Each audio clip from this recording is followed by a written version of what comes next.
तो हम ग्वालियर किले के अंदर आ चुके हैं और इस पर्टिकुलर जगह को दीवाने खास कहा जा सकता है। आर्किटेक्चर इसका बिल्कुल मुगलिया आर्किटेक्चर पर ही आधारित है। तो मुग़ल आर्किटेक्चर में दो तरह के दरबारों का प्रावधान हमको मिलता है, दीवाने आम और दीवाने ख़ास। तो दीवाने आम का मतलब होता था कि जहाँ पर राजा थोड़ा सा सामान्य लोगों से मिलते थे, ज़मीन से जुड़े हुए कुछ उनके प्रतिनिधियों से मिलते थे, जिसको जनता दरबार कह सकते हैं आज की भाषा में। जैसे दिल्ली के मुख्यमंत्री अरविंद केजरीवाल जनता दरबार लगाते हैं और दीवाने ख़ास जो होता था वो उनके जो वीवीआईपी गेस्ट होते थे उनके साथ वहाँ पर मीटिंग्स करते थे। जैसे कोई राजदूत हुआ, कहीं का कोई राजा आया है या कहीं का कोई एम्बेसडर है, किसी विदेशी जो है राज्य का है या फिर अपने किसी एलाइड राज्य का है, तो उससे मिलने के लिए दीवाने ख़ास का प्रावधान किया जाता था। ये हम दीवाने ख़ास के सामने बिल्कुल हैं, ख़ास सामने के बिल्कुल उसके अंदर हैं। तो आपको दिखा सकते हैं हम कि यहाँ पर जो राजा होते थे वो ऊपर जो दिख रहा है वहाँ पर बैठते थे, उनका वहाँ पर सिंहासन हुआ करता था उस समय। और उसके अलावा यहाँ पीछे की साइड आप देख सकते हैं, यहाँ पर रानियाँ बैठती थी पीछे।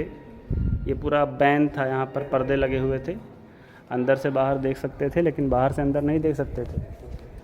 और यहाँ सामने उनके दरबारी गण होते थे और रानियों के लिए ऊपर ही प्रावधान किया गया है। अगर राजा यहाँ पर रहता था नीचे, अगर यहाँ पर वो है तो ऊपर से उनको देखा जा सकता था और ऊपर ये रानियों के लिए बना हुआ था। तो यहाँ के राजा जो थे उनके पास कई सारी रानियाँ थी, एक साथ बैठती थी वहाँ ऊपर और वहाँ से वो दर्शन करते थे अपने पति देव का।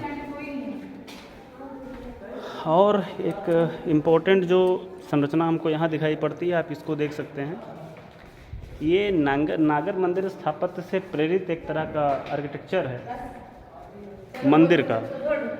नागर मंदिर स्थापत्य एक उत्तर भारत के मंदिरों का पूरा जो विशेषीकरण किया जाता है वो नागर नाम से किया जाता है। और यहाँ पर आप देख रहे हैं बहुत बारीक बारीक में जो आपको दिखाई पड़ेगा, ये रुद्राक्ष का जो है एक तरह से सिंबल है। इसके अलावा यहाँ आपको साइड में भी दिखाई पड़ेगा, ये यहाँ पर आप देख सकते हैं। चलो मंदिर के अंदर चलते हैं। तो ये हम लोग अंदर जा रहे हैं। नागर मंदिर स्थापत्य शैली की एक बहुत बड़ी विशेषता आपको पीछे यहाँ ऊपर दिखाई पड़ रही है। ये आर्क जो दिख रहा है आपको, उसकी बड़ी विशेषता थी। और ये पूरा कंपाउंड है, ये पूरा कैंपस है टेम्पल का। ये जो छोटे छोटे आपको छिद्र दिखाई पड़ रहे हैं, इनकी संख्या आपको बता रहे हैं 9, 9, 18, 21, 22, 23। यहाँ पूरे 23 आपको जो है छिद्र दिख रहे हैं। यहाँ पर 23 देवताओं की छवियाँ प्रदर्शित थी, उनकी छवियाँ यहाँ पर थी, उनके पोर्ट्रेट्स यहाँ पर थे। तो यहाँ स्थापित किए गए थे, सारे के सारे हिंदू देवता थे।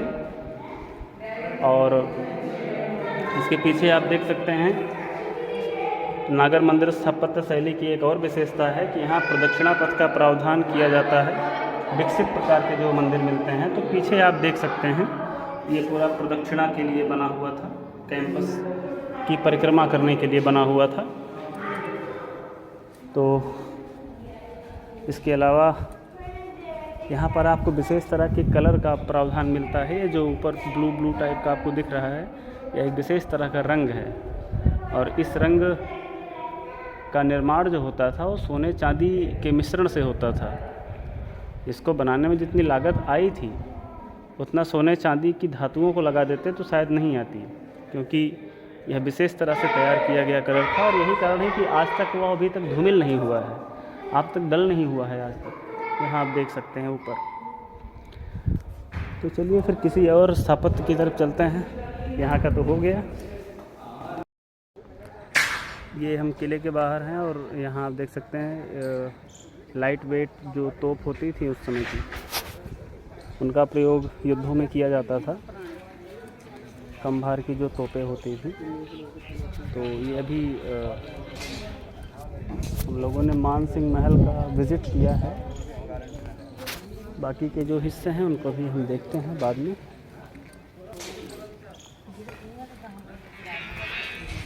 ग्वालियर का पूरा विजिट आज कर रहे हैं।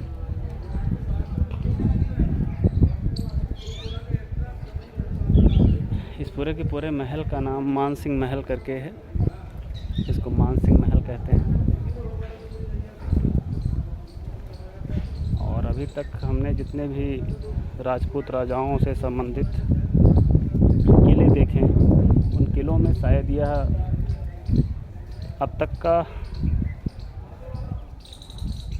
कह सकते हैं आर्किटेक्चर और इस पर किए गए खर्चे के आधार पर बहुत कम किले ऐसे राजपूतों के हैं जितना कि हम यहाँ पर खूबियाँ देख रहे हैं।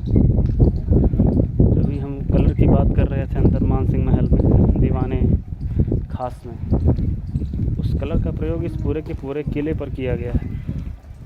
अभी आप देख सकते हैं हम बाहर कैंपस पे चल रहे हैं, लेकिन फिर भी ये पूरा कलर हमको यहाँ पर भी दिखाई पड़ रहा है।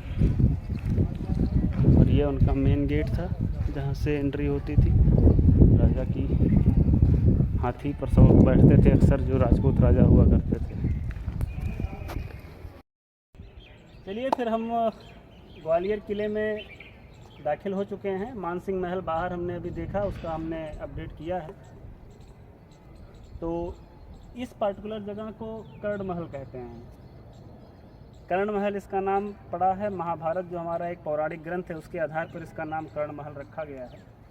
तो ये जो ग्वालियर का किला, यहाँ पर तोमर राजवंश का आधिपत्य जो है शुरू होता है 1194 से, और 1194 से ये लगातार कंटिन्यू आगे रन करता है 1576 ईस्वी तक। और इसमें बहुत सारे लोगों ने शासन किया जो तोमर राजवंश से संबंधित थे, जिसमें वीरम देव हैं, उद्दरण देव हैं, वरम देव हैं, गणपति देव हैं। इस तरह के सारे राजाओं ने यहाँ शासन किया और इन सब लोगों ने मिलकर इस महल का निर्माण कराया है। यह विशुद्ध एक तरह का हिंदू महल इसको कह सकते हैं, क्योंकि अभी तक हम जहाँ जैसे मानसिंह महल हम गए थे उसको विशुद्ध हिंदू महल नहीं कह सकते, क्योंकि उसकी जो स्थापत्य है वो कहीं ना कहीं मुग़लों से प्रभावित है। लेकिन इस जगह की बात जहाँ तक हम करें तो इसको हम विशुद्ध एक हिंदू महल इसलिए कह रहे हैं क्योंकि इसके स्थापत्य में कहीं पर भी मुगलिया सल्तनत या मुगलिया जो आर्किटेक्चर है, स्थापत्य है, उसका असर नहीं दिखाई पड़ता है ज़्यादातर। लेकिन आप बाहर जाएंगे तो मानसिंह महल में आपको पूरा स्थापत्य का असर आपको दिखाई पड़ेगा। दीवाने आम, दीवाने खास, सारी चीज़ें मुगलिया स्थापत्य के आधार पर बनाई गई हैं। तो यहाँ पर एक विशुद्ध हिंदू महल के अलावा इसकी जो विशेषता है वह यहाँ उनकी रानियों के स्नान करने की पूरी व्यवस्था है, जिसको हमाम खाना कहा जाता है। मध्ययुगीन स्थापत्य की अगर हम बात करें वहाँ पर इसको हमाम खाना कहा जाता है, जहाँ पर स्नानागार जैसे आज की डेट में हम कह सकते हैं। तो यहाँ पर रानियों के स्नान की पूरी व्यवस्था आपको मिलती है। तो भी आगे चल के हम देखेंगे कैसे किया गया है। तो ये जो तोमर राजवंश के शासक थे, रानियों को रखने के मामले में ये भी कहीं से पीछे नहीं थे। एक शासक के बहुत सारी रानियाँ हुआ करती थी, तो उनमें से जाहिर सी बात है कि बहुत सारी रानियाँ होंगी, एक बड़े हमाम खाने की आवश्यकता होगी। ये यहाँ पर एक बड़ा हमाम खाना आपको और यहाँ से पूरा व्यू आप देख सकते हैं। हम लोग यहाँ किले के ऊपर है, फोर्ट के ऊपर है। जितनी पूरी यहाँ ग्वालियर जो शहर हमारा है, नगर हमारा है, वो पूरा का पूरा इसके लोअर पैलेस पे आपको दिखाई पड़ेगा। हम लोग बिल्कुल अपर प्लेस पर चारों तरफ आपको यहाँ से समझ सकते हैं पूरा ग्वालियर बसा हुआ है इस किले के चारों तरफ। किला एक विशेष तरह की ऊंचाई पर निर्मित है। इसको कौटिल्य के अर्थशास्त्र में हम देखते हैं तो इसको पहाड़ किला कहते हैं, पहाड़ दुर्ग। वहाँ दुर्गों की कैटेगरीज बताई गई है, एक पहाड़ दुर्ग भी मिलता है। वहाँ आप सामने देखेंगे, वहाँ पर पूरा का पूरा दिखाई पड़ेगा किस तरह से ये किले का निर्माण किया गया है, किस तरह से इसका प्रावधान किया गया है। चारों तरफ ग्वालियर शहर आपको दिखाई पड़ेगा। यहाँ पे इस तरफ पूरा शहर दिखाई पड़ रहा है, इस तरफ पीछे की साइड में थोड़ा सा प्लेस दिखाई पड़ रहा है जहाँ पर छोटी कार्य जो है लोग करते हैं। बाकी हम लोग भी प्रवेश करते हैं अपने तमाम खाने में। तमाम खाना हमारा तो नहीं है, तोमरों की रानियों का हमाम खाना है, विजिट कर रहे हैं। कह सकते हैं कि हमारा ही सारे भारतीय स्थापत्य हमारे ही।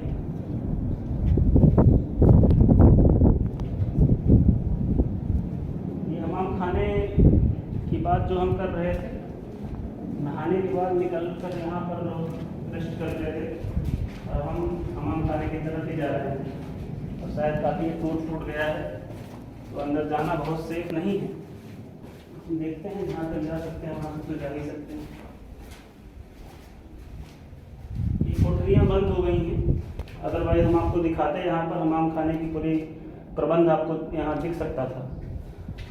तो चलिए फिर किसी और स्थापत्य की तरफ चलते हैं। ये तो कर्ण महल था पूरा बंद करिए। तो ग्वालियर किले के अंदर हम एक दूसरे स्मारक की तरफ आगे बढ़ रहे हैं। इसको विक्रम महल कहा गया है। इसका निर्माण मान सिंह के पुत्र ने कराया था 1516 से 1523 के बीच में। एक तरह से इसको विक्रम मंदिर भी कहा जाता है क्योंकि विक्रम आपको पता है कि भगवान विष्णु का एक नाम त्रिविक्रम भी मिलता है हमको, जब उन्होंने 3 पग से पूरी धरती नाप ली थी। तो आइए चलते हैं, देखते हैं विक्रम मंदिर का क्या सीन है। तो विक्रम महल आज की डेट में कहा जाता है, लेकिन अगर आप देख सकते हैं तो वहाँ एक बोर्ड लगा हुआ है। उस बोर्ड में अभी भी विक्रम मंदिर ही लिखा हुआ है।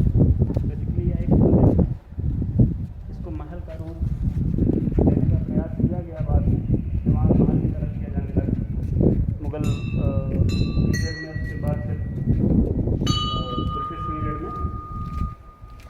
अब ये महल ही बन के रह गया क्योंकि यहाँ तो ना कोई मूर्ति है ना तो कोई तस्वीर है। बाकी यहाँ पर हम प्रवेश करते हैं तो हम देखेंगे मान सिंह महल में आपको दिखाया था हमने कि चारों तरफ देवताओं की मूर्तियाँ रखने के लिए आले बने हुए थे। यहाँ पर भी आपको दिख रहा है, चारों तरफ आप देख सकते हैं, चारों तरफ यहाँ पर भी आले बने हुए हैं। इन आलों में देवताओं की मूर्तियों को स्थापित किया जाता था। यह विक्रम महल का एक दृश्य है और यहाँ हम देख रहे हैं कि एक तरह से बौद्ध स्मारक से प्रभावित एक स्थापत्य की हमको जानकारी मिलती है क्योंकि आप लोग कभी कारले, भाजा, जुन्नार, जो है कोंडाने, इन सारे के सारे चैत्यगृहों में जाएंगे तो ये पूरा का पूरा यही आपको स्थापत्य दिखाई पड़ेगा। वहाँ पहाड़ियों को काट कर एक कैंपस बनाया जाता है, जैसा कैंपस आपको यहाँ दिखाई पड़ रहा है। और उसके अलावा दोनों तरफ रहने के लिए कोठरियाँ बनाई जाती हैं। यहाँ रहने के लिए तो नहीं बनाया गया है क्योंकि यहाँ पर देवताओं की मूर्तियाँ स्थापित करने का प्रयास हमको मिलता है। तो इसका प्रयोग पर्पज मंदिर के रूप में देखिए, यहाँ पर आपको एक एग्जाम्पल आपको दिख सकता है। यहाँ पर जो हमारी 2 देवियाँ हैं और गणेश जी हैं, उनकी यहाँ पर प्रतिमा आपको दिखाई पड़ रही है। तो एक डमी की तरह हम इसको देख सकते हैं कि ऐसे ही चारों तरफ जो आले बने हैं इनमें देवताओं की प्रतिमाएं अथवा उनकी छवियाँ स्थापित करने का प्रयास किया जाता था। और यहाँ पर देख रहे हैं वृक्ष हमको दिखाई पड़ रहा है कि हमारे यहाँ पर देवता की बड़ी उपासना प्राचीन काल से या सिंधु सभ्यता से लेकर देखते हैं हर जगह आपको वृक्षों की उपासना का उल्लेख मिलता है। यहाँ शिवलिंग स्थापित किया गया है, देख सकते हैं। यहाँ पूजा अर्चना भी लोग करते हैं। बाकी हम लोग विक्रम महल से बाहर चलते हैं, काफ़ी है। तो हम ग्वालियर किले में भटकते भटकते यहाँ पर आ गए हैं। इसको जहांगीर महल भी कहा जाता है। यहाँ एक तरफ जहांगीर महल है और एक तरफ शाहजहाँ महल है। उस तरफ आप देखेंगे तो वहाँ जहांगीर महल इसको हम कह सकते हैं, और जब इसके पीछे आप देखेंगे जिसको शाहजहाँ महल कह सकते हैं। तो वस्तुतः इसका जो निर्माण का श्रेय मिल जाता है इस पूरे के पूरे कैंपस का, वो शेरशाह सूरी को जाता है, इसलिए इसको शेर मंदिर भी कहा जाता है। शेरशाह सूरी ने बेसिकली इसका निर्माण कराया था, लेकिन बाद में जहांगीर ने अपने समय में इसका फिर से जीर्णोद्धार करा के इसमें कुछ चीज़ें और ऐड की, तो इसलिए इसको जहांगीरी महल कहा गया। यहाँ इस तरफ आप देखेंगे तो जहांगीर ने बनवाया था पूरा का पूरा कंपार्ट। पीछे का जो कंपार्ट है उसको देख रहे हैं बहुत बड़े पाउंड का जो है इंतजाम किया गया था और बहुत गहरा पाउंड है ये। इसमें 2 तल हैं, एक तल से सीढ़ियाँ नीचे जा रही हैं, उसके बाद फिर सामने से जाकर दूसरे तल से सीढ़ियाँ नीचे जा रही हैं। तो वाटर कंजर्वेशन के मामले में अगर हम देखें तो मुगल काल के लोग काफ़ी अलर्ट थे। आज की डेट में देखिए क्या हाल हमने कर दिया है। हम लोग सभ्य कहलाते हैं, वहाँ देखिए पूरा कूड़ा करकट पूरा जमा हुआ है। हमारे पास इतनी बुद्धिमत्ता नहीं कि हमारे पूर्वजों के द्वारा बनाए गए महलों को हम लोग कम से कम ना बेहतर बना सके तो जिस रूप में उन्होंने बनाया था उसको ही मेंटेन करके रखें, लेकिन नहीं।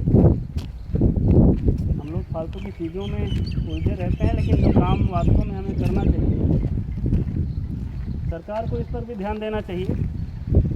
Archaeological survey government of India को थोड़ा फंड ज़्यादा जारी करें ताकि सबका मेंटेनेंस हो सके। यहाँ पर आप देख सकते हैं ये महल यहाँ से स्टार्ट हो जा रहे हैं, जो आवासीय महल कह सकते हैं इनको। यहाँ पर निवास करने के लिए इसका निर्माण किया गया था। कभी कभी यहाँ राजा ठहरते भी थे, बाकी राजा नहीं रहते थे तो बाकी उनके जो अधीनस्थ कर्मचारी रहते थे वो भी यहाँ पर रहते थे। ये पूरा ये रहा उनका बेडरूम है।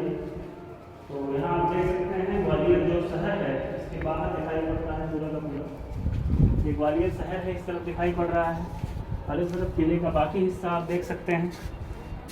तो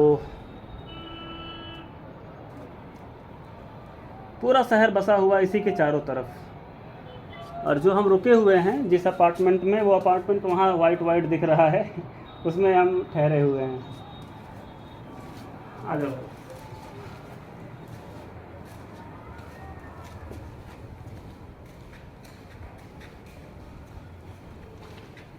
देखिए का दृश्य देख सकते हैं, बहुत ही भव्य दृश्य दिखाई पड़ रहा है। और मैंने बताया था कि जहांगीर महल जिन जिन राजपूत किलों में मिलते हैं वो सबसे भव्य संरचना होती है।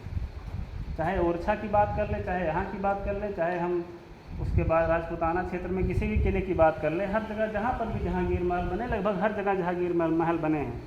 तो सबसे भव्य जो इमारत पूरे के पूरे किले की होती है वह जहांगीर महल ही होती है।